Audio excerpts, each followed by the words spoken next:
కోపం వలన ఎన్ని నష్టాలు మీకు తెలుసా? కోపం వలన బీపీ పెరుగుతుంది, మనశ్శాంతి తగ్గుతుంది, బోనస్ గా నిద్రపోతుంది. ఒక మనిషి జీవితానికి ఏం కావాలండి? మంచి నిద్ర, మనశ్శాంతి. ఇంతకు మించి ఏముండదు.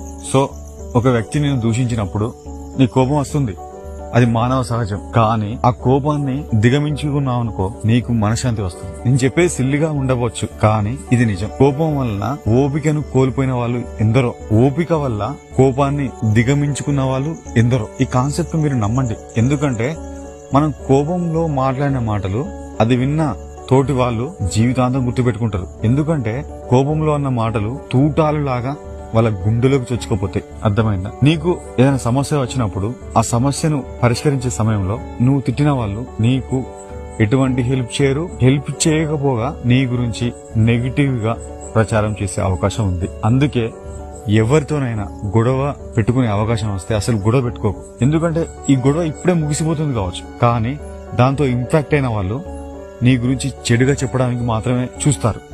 అర్థమైందా? దీనివల్ల ఈ కోపంలో తిడితే పక్క వాళ్ళు కూడా తిడతారుగా నిన్ను. వాళ్ళు అనే మాటలు చాలా చండాలంగా ఉంటాయి. ఆ మాటలు విన్నా నువ్వు తట్టుకోలేవు, నిద్ర పట్టదు. అరే ఎందుకైనా వానితో నేను మాటలు అనిపించుకున్నా కదరా అనే సందర్భం వస్తుంది. అప్పుడు బాధపడతావు.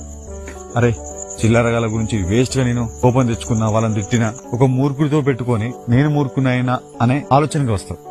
అటువంటి ఆలోచన నీకు రావద్దు. అందుకే చెప్తున్నా, ఎంత కోపం వచ్చినా సరే నోరు మూసుకొని ఇంటికి పోయి తలుపు మూసుకో, అంతే. ఇక తర్వాత బాధ అనిపిస్తుంది, అది 1-2 రోజులు బాధపడతావు, కథ క్లోజ్ అవుతుంది.